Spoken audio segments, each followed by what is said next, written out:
Hey, and welcome back to another video with me, Anonymous. It was really cool to see all the views that my last video got. I was really surprised. It got like 2,000 views in a day, which is really cool. Better than I expected with all of my videos, honestly.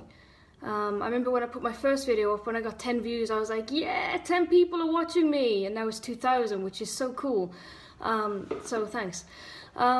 So yeah, today I put a suggestion a couple of days ago or something on a video.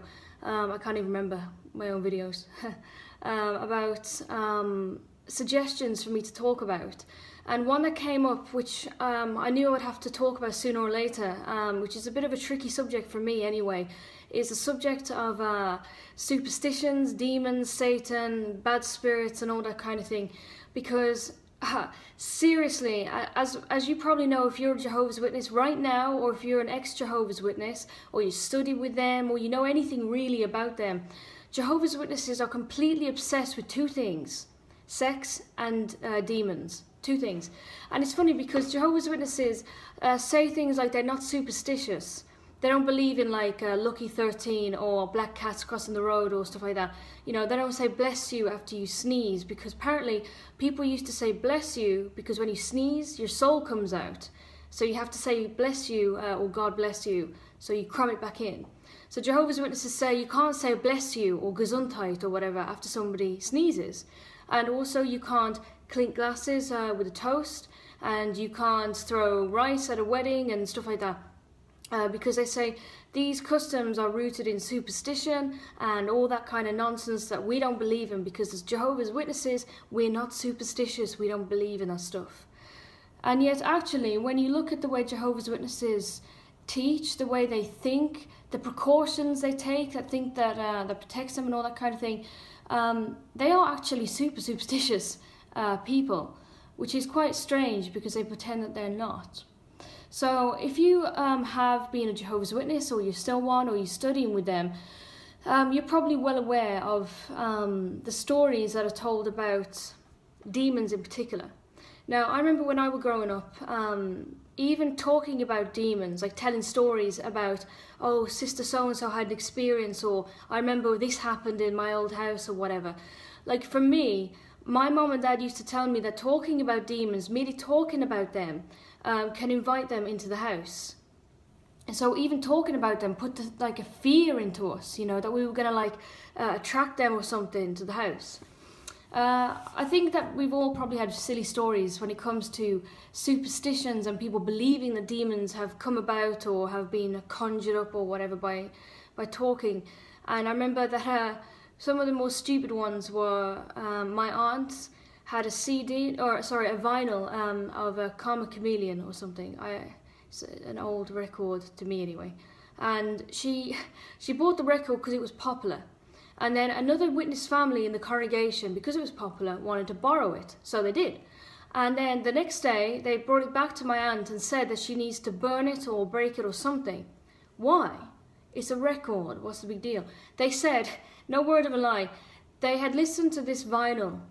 And then on the night, the entire family had demonic dreams that scared them so badly, they felt they had to return this vinyl, which they believed had conjured up these spirits or whatever, and give it back to my aunt to smash. And it's so ridiculous that even now, my mum and dad won't let me listen to that record. And I put it on Facebook actually about that. And quite a lot of people commented that, yeah, the same thing with that record and other movies and TV series that they weren't allowed to watch, you know, for fear of bringing in demons. Harry Potter is a big one. Well, it's about witches and wizards and magic and all that kind of thing. And I know still a lot of Jehovah's Witnesses, even my own mum was scared to death of Harry Potter and of buying the box set and the books and any sort of memorabilia or anything. She was like, you shouldn't do that, because it's all about satanic stuff, and you know, you shouldn't bring that kind of thing into my house. You know, I don't want demons in my house. Which is strange, because I secretly bought Harry Potter box sets and nothing happened.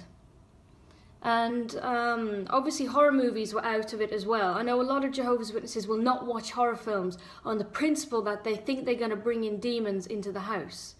Well, I watched an awful lot of horror movies in the last year or so, just for fun. I was bored. And I was really scared about bringing them into the house, like the Ring and stuff like that.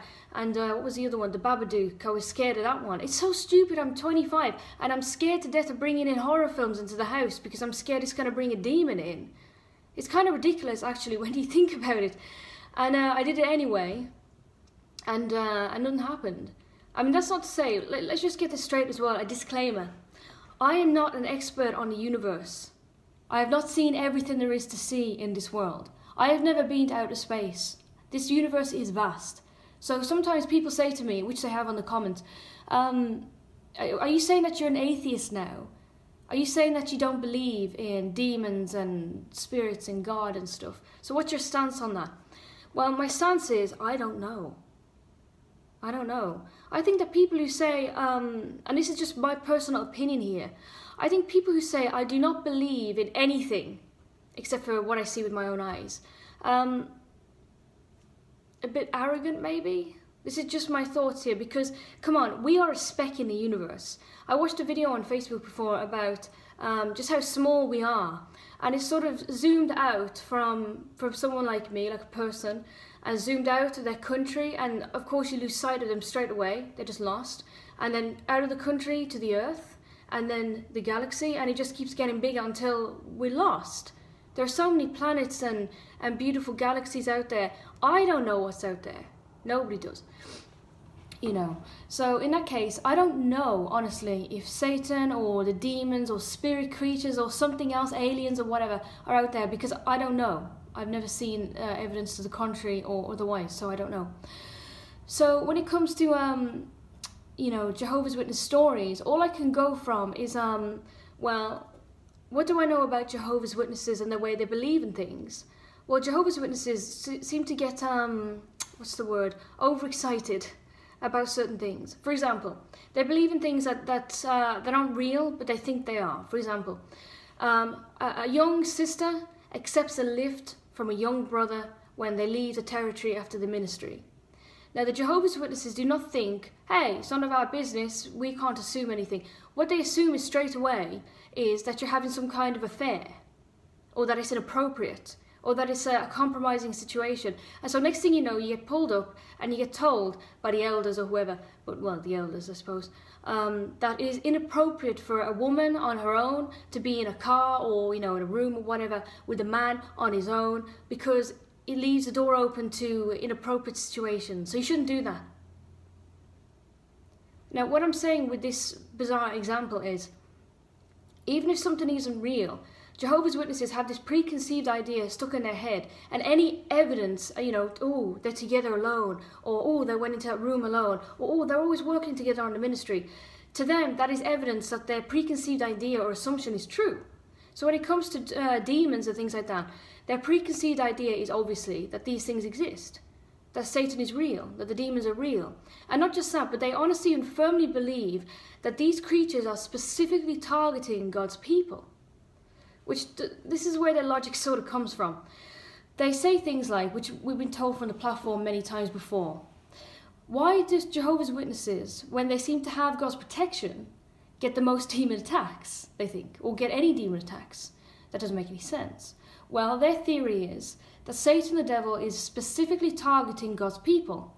Why bother with worldly people when they're already lost? They're Armageddon fodder, which is a horrible term that even my own dad used. So that's horrible. If anyone else heard that term, tell me, because I want to know if that's a sort of a broad thing or just kind of something that came in my dad's head. But anyways, when it came to demons and things like that, they believe that Jehovah's people are specifically targeted. Well, okay, fine, but what about all the Christians, all the African tribes, all the Asian religions and all them? All of those teaching demons too. And all of them at some point experience an attack, or what they think is an attack, or some kind of possession, or my house is haunted or something.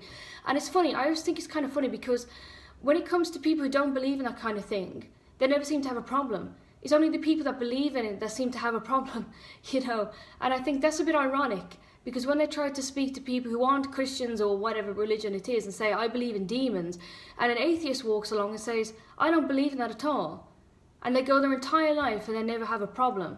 So why is it always the Christian or the one that seems to spend their whole life protecting themselves against this attack, or claiming they have God's love and mercy and protection, and they always seem to be attacked by demons. That's a bit weird, isn't it? They should be the safest ones on the planet. In fact, they seem to be more attacked. So that leads me to believe maybe that, as I said before, Jehovah's Witnesses especially seem to have a preconceived idea that they are going to be attacked by demons. Well, if you're always looking for that kind of thing, you're going to find it. You know, oh, I lost my key and it was right there and it's always been there, and we bought this movie into the house, like Pirates of the Caribbean, and it has voodoo in it and my key's gone. Must be demons. Or something of that kind of reasoning. And I just don't really understand the stories that I used to hear. For example, I remember one that someone told me about. Someone saw demons coming out of their light switch. A brother in my hall, I mean, honestly, he still is a total crackpot, for real. And I used to think, why are Jehovah's Witnesses always such weirdos? Well, maybe the reason is those kind of people are drawn to these kind of religions, I don't know. But anyway, he was a bit of a weirdo. He was this elderly Jamaican guy. He was a bit of a character, actually. He used to eat garlic all the time and make his own wines. And honestly, he ran faster than a horse. I saw him jump over a fence once to get to a bus. He was insane. But I remember him telling me some story about calling on some person, and the person said they had a problem with demons, and this brother went into the kitchen and all the pots and pans were flying around, and the brother grabbed onto the Bible and nothing happened, and so he turned to Psalm 83:18 and says God's name, and all the pans fell, and it was good. Now, like I said, he's a bit of a crackpot, so trusting a story that someone like that tells you is a bit stupid anyway. But even to this day, I don't know what these stories are about. Because as we know with most of these examples and experiences, they say from the platform, like, oh, little Timmy was only 2 and he managed to witness to his head teacher at school and brought him and his whole family into the truth by showing him one scripture or whatever. And we kind of think, wow, that seems too good to be true. Maybe it was. And then you get like a drug dealer, you know, he's ruined his life, he's full of tattoos, he's taking drugs, he deals drugs, he's in prison 3 times, he was abused when he was a child, and he's sitting in his apartment with his gun to his head, crying, saying, what do I have to live for? And the microsecond before he pulls the trigger, bing bong, oh, and who is it? It's the Jehovah's Witnesses, armed and ready with the Bible open at the exact scripture he needed, and he praises God and says, oh, it was God that saved me. And we hear these kind of experiences all the time on the platform. They're a little bit far out, a little bit too good to be true, a little bit too convenient, a little bit crazy, a little bit extreme. And even when I was really into it, I used to think, did that really happen? I don't think so. That sounds a little bit too good to be true. But of course, everyone thinks, well, it must have been God. Therefore, God is real. And, you know, this brother had a problem and things were going bad in his house. It must have been demons. That's what it was. And he was told that it was demons. The next thing you know, they have him outside in a blanket while they're taking all bits and bobs out of his house until they find the offending thing, and then they get rid of it, and then demon attacks stop. Now, to me, I mean, we've all probably watched movies about demon stuff, and usually it's like Catholics or whatever that seem to be involved. And even when it seems very convincing, even when this kind of thing is even on a documentary or whatever, like Most Haunted or whatever, my old town used to be very famous for what it still is, for hauntings and stuff like that. And it was on that movie, that British TV show, Most Haunted or whatever. And when I used to say to my mum, was it true then, this thing that they said? You know, like this house is haunted or whatever. And they'd always be like, no, you know, that's just stupid. It's just like worldly talk or whatever. You know, these ghosts and things don't exist. This thing wouldn't have caused demons. And yet when it's a Jehovah's Witness, oh, this small coin that I picked up off the street, it's demonized. And my entire house needs to be like fumigated or whatever. So I don't know. So yeah, when it comes to demons and things like that, it's a good question to ask actually, whether I personally believe in this kind of thing. My answer to that is quite simply, I don't know. For all I know, they could be all true. For all I know, they could none of them be true, and they're all just made up lies to scare people and keep people enslaved. But some things that I read on Facebook yesterday, which sort of spurred me to make this video at long last, kind of really anger me to the point of I have murderous feelings. There was an ex-sister in the group. If you're listening to this, oh my God, I am so sorry that they made you do all this rubbish, because that would have killed me, honestly. and I've been through enough anyway without what you went through. On the Facebook group, they were talking about, you know, that people kind of share their experiences from when they were witnesses. And a lot of the gripes on there, which are totally justified, are of the elders and the way the elders have treated people and lied to people and misled people and pressured people and been rude to people. And they drive them out of the witnesses, which actually they did them kind of a favour. But, you know, back then it was a lot of heartache and distress. And the one thing, in light of all these sexual abuse cases that have come out in Australia, the UK, the US, the Netherlands, Germany, Ireland, and all these other countries, and probably, hopefully, many more will start opening up about all this stuff. There are too many cases where the brothers, the elders, have been told by a sister, and we always say, oh, the child abuse cases. There are plenty of grown-up women who are being abused and raped, and the elders just don't care, especially if it's her husband who's doing it. But this particular sister, she went up to the elders anyway, and she told them that a brother in the congregation had abused her when she was about 16, I believe. If I get the details wrong, I'm very sorry, but this is just what I remember from yesterday. And the elders told her basically no way. They didn't believe her. And this brother who had been accused, or rather had his crimes brought to light, did sort of like a counter-attack, which is most dishonourable, and brought up something from that girl's past that he was privy to a long time ago, but at the time didn't see fit to talk about it because he was abusing her and whatever, which was she tried smoking, you know, like 1,000,000 years ago, and quit and never smoked again. So that was in the past. It's like, you know, forgotten about. It's not relevant to anything today.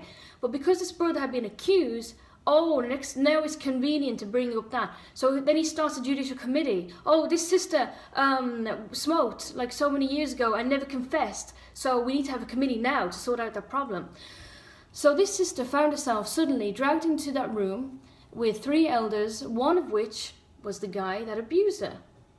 So the elders not only are basically saying, well, we can't do anything because 2-witness rule and blah, blah, blah, as if, oh, we're so sorry and we regret that our hands are tied.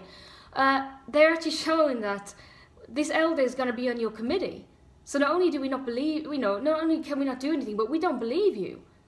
We don't even think that what you're saying is true or that you have any emotional problems or anything like that. We just think you're a liar. And this brother is going to actually be on your committee. Now, how stupid is that anyway? Because if you are to have a committee, you should be totally unbiased. It should be people who are there just to focus on what you're talking about, not people with whom you have a gripe. And even if you accuse somebody unfairly and said, this brother, did whatever, and he didn't really, well, it wouldn't be wise to have that brother on your committee anyway. Maybe he has a chip on his shoulder now, or you do, or you're not going to cooperate, or whatever. So it was a bit of an odd move anyway. For this brother to be on a committee. And she was disfellowshipped for the smoking because when she was in the meeting, apparently, she brought up, hey, this brother abused me and this is total rubbish and whatever. And at the end they said, well, because you made this committee more about your abuse, we don't believe you're repentant for the smoking. Which she stopped like 1,000 years ago. It's old history, it's old news. Guess what? Queen Victoria is dead. So what? It's old news. So she was disfellowshipped. And the sort of the rule, which is kind of like, it's up to the elders' discretion, this particular rule, which if your elders are mean, then you're screwed. And that is that if you want to be reinstated, you have to have the same committee that disfellowshipped you in the first place. Now that is not always convenient. For example, my aunts were disfellowshipped and they lived in the Midlands and they moved right down south. And they've been there for a long time, like over 20 years. So when they came to be reinstated, there was a bit of a confusion over whether they should go all the way back to the Midlands, which is not convenient, that's not doable really, or be reinstated there. I think in the end with their case, I think they had another committee with brothers in their current congregation, or their local one anyway, who then wrote a letter of sort of recommendation or whatever to the elders back in the original congregation, who then approved it, which I thought was stupid because the elders in the new congregation haven't seen them for over 20 years. So what can they say? They can't say that they are repentant or whatever because they haven't seen them for 1,000,000 years. But anyway, this sister who was abused was told, sorry, but we can't bend the rules for you for whatever reason. We want you to have the same committee as before. So even though she'd been attending a New Kingdom Hall, she had to go all the way back. She said that she swallowed the tears and all the hurt and everything and had to endure another committee with the same brothers. But guess what? Even though she protested and said, I don't want this brother on my committee at all, they said, sorry, you know, it's the same committee as before, that's the rule. When she got into the room, another brother had been swapped with a different guy. For whatever reason, circumstances or convenience or whatever. And she was super mad, as I would be as well. I thought you said that I had to have the same committee. That's why I went through all this hoo-ha, and I came back and 2 out of 3. What's going on? And in the end, she said, and this is the part that caught my attention on Facebook, that when it came to the abuse, they said they wouldn't reinstate her, even though the whole thing had been for smoking, which is like a phony crime anyway. They said that they wouldn't reinstate her or accept that she was repentant unless, this is a dangerous thing now, unless she retracted her statement about that brother. And they made her write a letter stating that she hadn't been raped by that brother. She'd been raped. Please, seriously, get your smelling salts ready because this is ridiculous. She had been raped by a demon and in his house.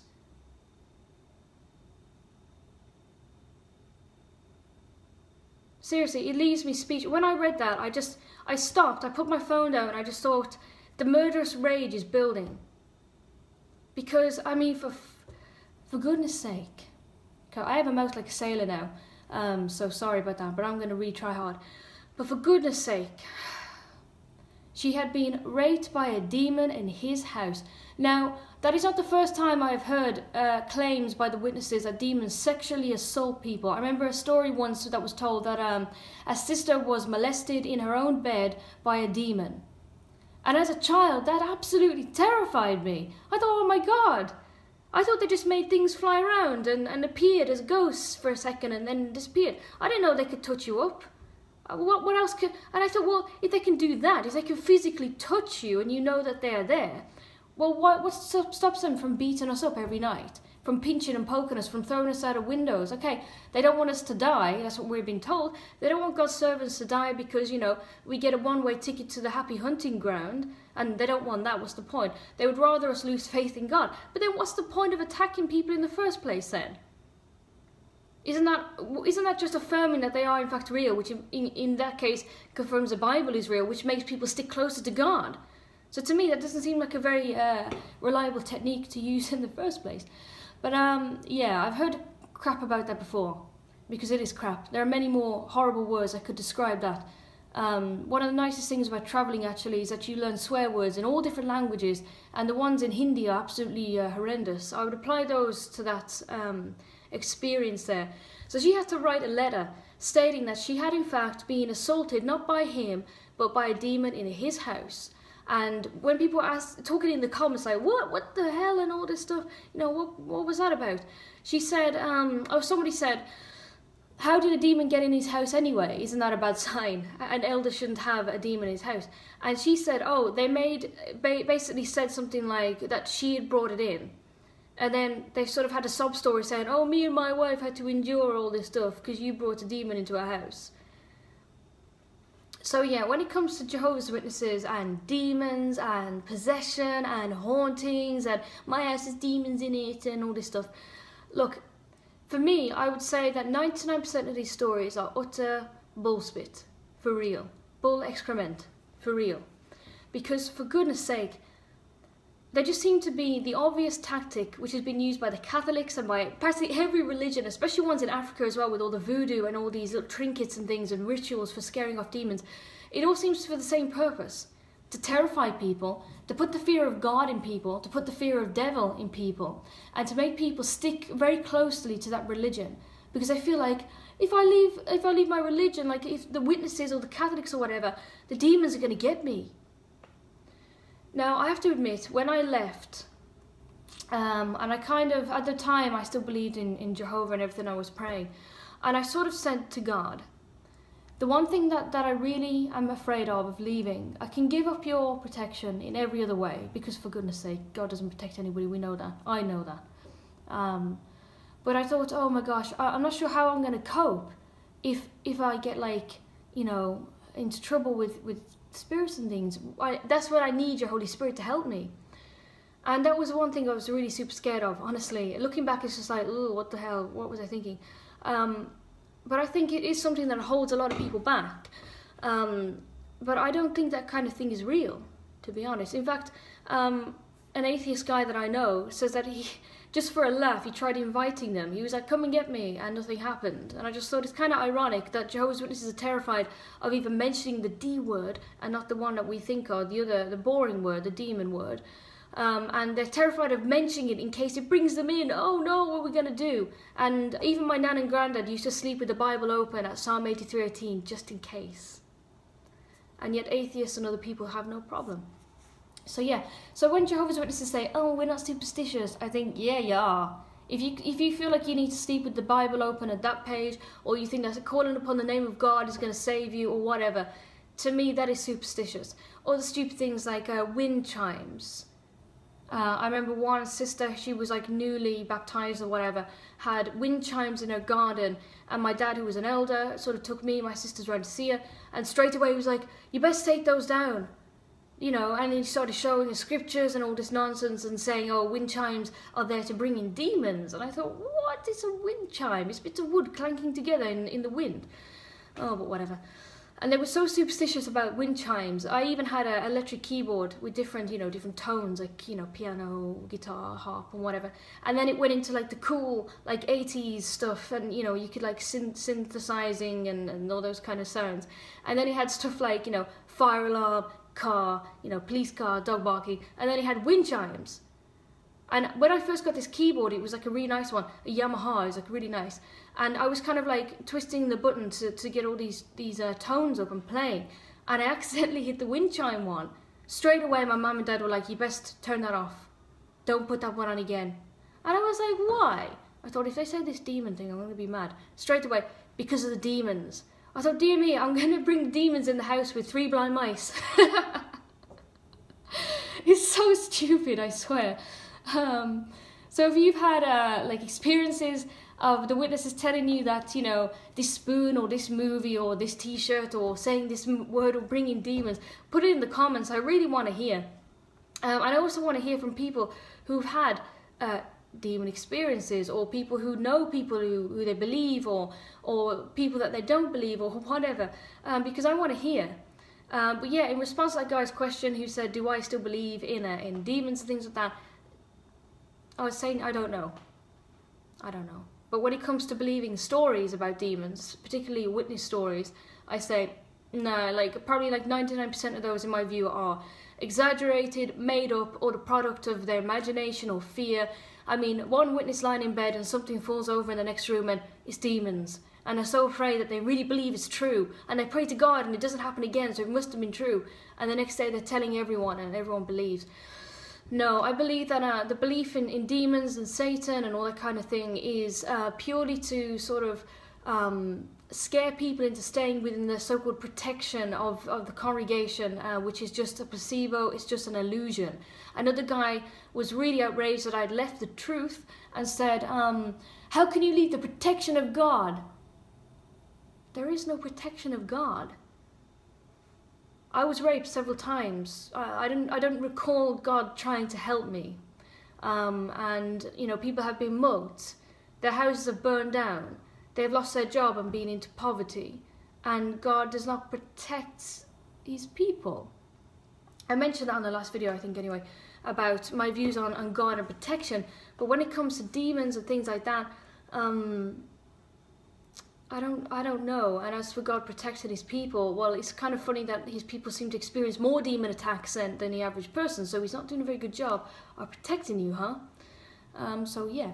Anyways, yeah, thank you again for listening to my video and watching me and everything. Thanks for all the nice comments and compliments and encouragement, and yaboo to the 10 people that liked or disliked rather my video. But I would rather, seriously, I would rather people who would dislike it rather, put in the comments why. Even if it's the usual rambling about, you're a fool and whatever. I'd rather hear your thoughts on why you think that I'm a fool, rather than just disliking it and leaving it at that. I want to know why. Talk to me, come on, don't be scared. And if you're a witness, as I say, naughty, naughty, you shouldn't be watching this. But if you have, maybe give it some thought and think about, you know, experiences or stories you've heard or superstitious nonsense, and put it in the comments, and for extra witnesses too, any sort of superstitious precautions that people have sort of encouraged you to take or have taken themselves. And I'll be interested in hearing that. Yeah, so again, thank you for listening and peace out. Bye.